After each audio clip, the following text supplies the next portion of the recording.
Welcome back, everybody. Today I'm going to teach you how to create a drop-down menu in Godaddy Website Builder. This is a fantastic way to organize your site's navigation and make it easier for visitors to find exactly what they're looking for without cluttering your menu bar. Let's dive right in and get this set up. First, you'll need to head over to your browser and navigate to godaddy.com. Once you're there, type in your login credentials to access your account. After signing in, you'll be directed straight to your Godaddy dashboard. This is your central hub for managing everything related to your website and domain. From here, look to the left navigation menu and click on Website. This will take you to the section where you can manage and edit your site. Once you've clicked on Website, you'll find yourself on your website overview page. This page gives you a snapshot of your site's status and various management options. Now on the right side of your screen, locate the Edit Site button. This is the gateway to your website builder, where you can make all your design and content changes. Go ahead and click on it to open up the editor. Now that you're in the website builder, it's time to add that drop-down menu.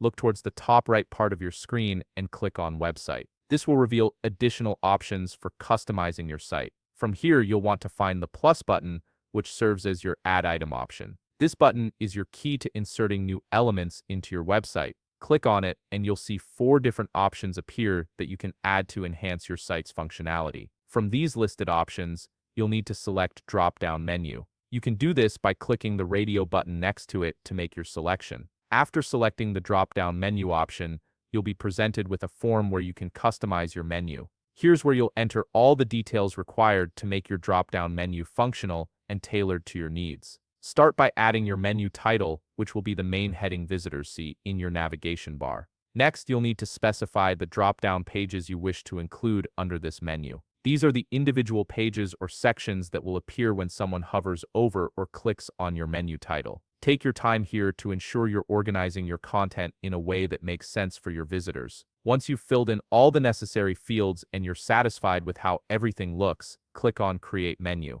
This finalizes your drop-down menu and adds it to your website's navigation. And there you have it. You've successfully created a drop-down menu in your Godaddy website builder, giving your site a more professional and organized navigation structure. If you found this video helpful, please leave a like, subscribe, and see you in the next video.